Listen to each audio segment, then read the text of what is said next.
বিসমিল্লাহির রহমানির রহিম। আলহামদুলিল্লাহ, সমস্ত প্রশংসা মহান আল্লাহ পাকের, যিনি আদি পিতা হযরত আদম শফিউল্লাহকে প্রথম রূপে সৃজন করে তার নিজ ভণ্ড থেকে আত্মা দিয়েছিলেন।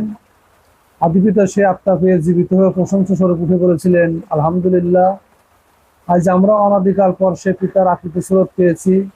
আমরা যার যার নিজ নিজ সুরত এবং ফলকের দিক লক্ষ্য করে উঠে বলি আলহামদুলিল্লাহ। এবং যিনি আমাদের বিশ্ব নবী, যিনি দয়া করে মায়া করে সকল সৃষ্টিকে মানব জনে জেনেছেন, সেই নবীর নামে খাস দরুদ পাঠ করি আমরা আল্লাহুম্মা সাল্লি আলা সাইয়্যিদিনা মাওলানা মুহাম্মদ রাসূলুল্লাহ। আজ সোমবার, মুর্শিদ পাকের নির্দেশে মুর্শিদ পাকের নিজ বাড়িতে সাপ্তাহিক আলোচনা করার তিনি আমাদের অনুমতি দিয়েছিলেন। আজ মুর্শিদ পাক সশরীরে নেই। আজকে সাপ্তাহিক অনুষ্ঠানে আমি উপস্থিত হয়ে আমি নিজেকে ধন্য মনে করি এবং সকল হিদায়তি ভাই ও বোনদের প্রতি আমার আন্তরিক সালাম। আসসালামু আলাইকুম রাহমাতুল্লাহি ওয়া বারাকাতুহু। আজ একটি সপ্তাহ পর মালিকের ইচ্ছায় আল্লাহ পাক আমাদের সুস্থ রাখছেন। আসলে সুস্থতা মালিকের সবচেয়ে বড় নিয়ামত। পৃথিবীতে সর্বোচ্চ সুখ শান্তি হতেছে নিজের সুস্থতা। আমি আসলে কিছু কথা বলার মতো সময়ও যত খুব কম, তবে আমি প্রথমত একটি কথা বলতে চাই যে আদম নূরি, যিনি আমাদেরকে আল্লাহর তরফে হিদায়াত দিয়েছিলেন, আমরা সেই হিদায়াত গ্রহণ করেছিলাম। আর সেই হিদায়াত গ্রহণ করার সময় আমাদের উদ্দেশ্য ছিল আমার একটাই, যে আমরা সেই বনির জাতি থেকে সেই আমরা আদম কালেমা পড়ে আমরা নিজকে রক্ষা করে পবিত্র মানুষ হয়ে সেই পরজন্মে আমরা সেই মানব জন্ম পাবো। উদ্দেশ্য ছিল আমাদের এই একটাই। আমাদের এখানে কোনো উদ্দেশ্য ছিল না যে মুর্শিদের দেওয়া হুকুমকে আমরা অমান্য করে মুর্শিদ চলে যাওয়ার পর যে তার আদেশ নির্দেশকে অমান্য করে যে আমরা কিছু বলবো। আমার জ্ঞানে বুঝে আসে না তাহলে আমার এই হিদায়তি ভাই ও বোনেরা আসলে তারা কোন হুকুম মানতেছে, আমি জ্ঞানে বুঝে আমি পাই না। কারণ মোহাম্মদ সাল্লাল্লাহু আলাইহি সাল্লাম আজ থেকে 1400-1500 বছর আগে তিনি সেই সৌদি আরবে মারা গেছেন। যারা ইসলাম ধর্ম যারা মানেন তারা কিন্তু অনেক লক্ষ লক্ষ টাকা খরচ করে তারা সেখানে হজ করতে যায়।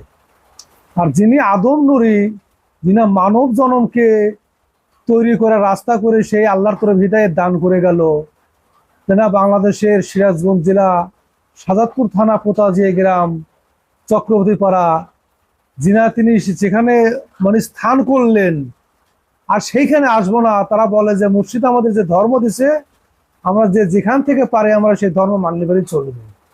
তো ভাই, তোমার কাছে আমার আসলে একটু জানার বিষয়, যারা বাবা মায়ের যারা স্মৃতিচরণকে যারা স্মরণ করে সেই জায়গায় আসার চিন্তা ভাবনা করে না এবং সেই জায়গায় কি করলে পারে সেই জায়গাটা উন্নত হবে সেই চিন্তা চেতনা তাদের ভিতর নাই। তো ভাই, আমার খুব কষ্ট দুঃখ লাগে, আসলে বক্তব্য করতে চাইছিলাম না, তবে আসলে কথা না বললেও পারি না। কারণ কষ্ট লাগে যখন এক ভাই এক বোন এই আল্লাহর তরফ হৃদয়ের থেকে বঞ্চিত হয়ে অন্য দিক যখন মুখ ফিরায় তখন কিছু বোঝা যায়। তো আমার হৃদয়তি ভাই ও বোনের, আপনাদের প্রতি আমার কোন হিংসা না, নিন্দা না। আমি আসলে আমাদের এখান থেকে আমার বড় ভাই জাহান আছে এবং তিনি তার দরজা খোলা রাখছে আপনাদের জন্যই। তবে আমাদের কথা আসলে ভালো না লাগা এবং লাগা সেটা আপনার একান্তই ব্যাপার। কিন্তু আমাদের মুর্শিদ পাক এখানে পরীক্ষা স্বরূপ ওখানে আমরা রেখেছেন। আমি সবসময়ের জন্য বলবো আপনারা আসেন, দেখেন আসলে মুর্শিদ পাক যাকে দায়িত্ব দিয়ে গেল তিনি আপনাদের জন্য সে দরজা খোলা রাখছে না সে দরজা বন্ধ রাখছে। বিশেষ করে আমি আরেকটি কথা বলবো যে যারা বনি মানব, যারা এই আল্লাহর তরফের হিদায়াত গ্রহণ করতে চান, যারা মুর্শিদ পাকের বক্তব্য শুনে আপনার মানব জনমকে আপনি রক্ষা করতে চান, যেখানে মুর্শিদ পাক নির্দেশ দিয়ে গেল, হুকুম দিয়ে গেল, অবশ্যই সে ঠিকানা কিন্তু বাংলাদেশ সিরাজগঞ্জ জেলা সাজাদপুর থানা পোতাজিয়া গ্রাম চক্রবর্তী পাড়া, আমাদের বড় ভাই জাহাঙ্গীর আলম। এই আল্লাহর তরফের হিদায়াত একমাত্র কিন্তু পারমিশন দেওয়া কিন্তু জাহাঙ্গীর ভাইয়ের কাছেই। আমরা হিদায়তি ভাইয়েরা মুর্শিদের হিকানো সেই জিনিসগুলো পায়া শিখিয়া আমরা সেই আত্ম অহংকারে আমরা আজকে সেই আত্মকে এবং আত্মগুণকে আমরা নষ্ট করে ফেলেছি আমরা। যে ভাই আসলেই আত্ম অহংকার আত্মগুণ ভালো না। এখানে আমাদের উদ্দেশ্য বড় হওয়ার না, আমাদের উদ্দেশ্য একটাই যে মুর্শিদ পাকের সেই হুকুম মেনে আমরা আমাদের মানব জনমকে কিভাবে রক্ষা করব।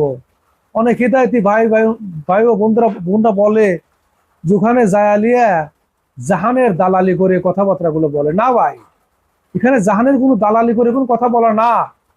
যেটা ন্যায়ের কথা, যেটা সত্য কথা, সেটা বলতে হবে ভাই।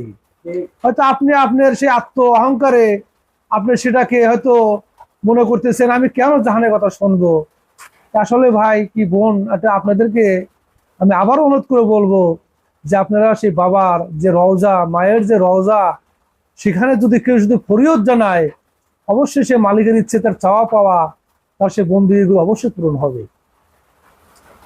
এখানে আরেকটি কথা হচ্ছে যে কিছু কিছু ভাই, হয়তো আমি বলবো না, কিছু কিছু ভাই বলে যে কিছু লোক যদি হেদায়েত যদি নিতে চায়, আসলে আমাদের তো হেদায়েতি ভাই ও বোনদের আমাদের আসলে কর্তব্য যে বাবা যেখানে আমাদের সে নির্ধারিত জায়গা রেখে গেল সে জাহানের কাছে, সেই জায়গায় তাদেরকে উদ্দেশ্য ঠিকানা দেওয়া।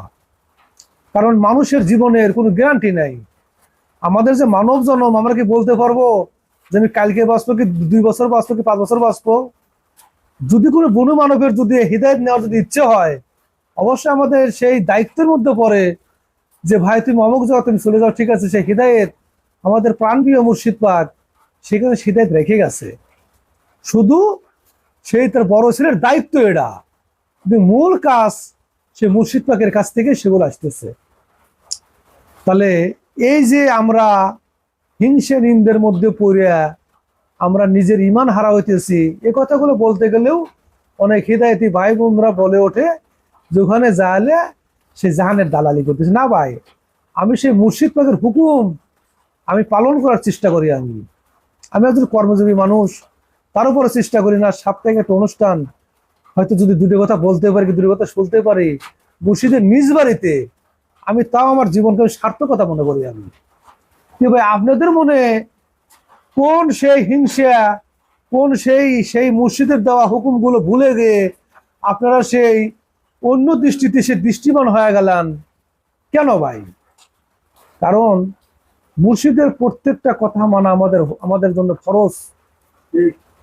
কারণ আমরা যদি মনে করি সে মুর্শিদের দেওয়া জ্ঞান পায়া যদি মনে করি আমি অনেক জ্ঞানী হয়ে গেছি, এটা আমাদের আত্ম অহংকার। আসলে ভাই আমাদের বলতে, মানুষের বলতে কোনো কিছু নাই।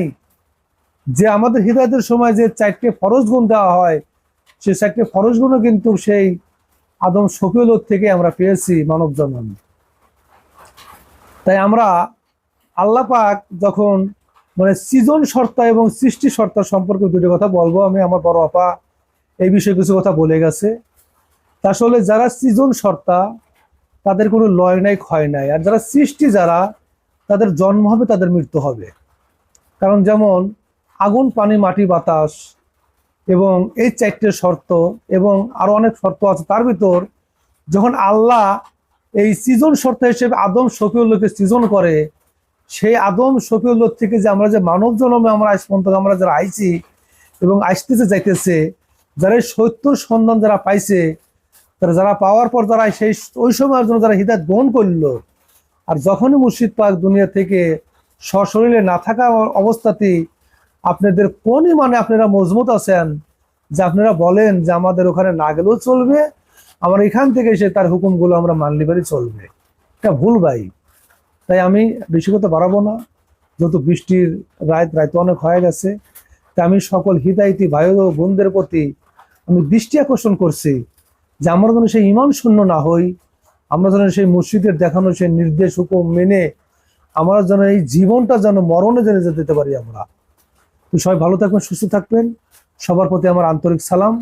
আসসালামু আলাইকুম ওয়া রাহমাতুল্লাহি ওয়া বারাকাতুহু।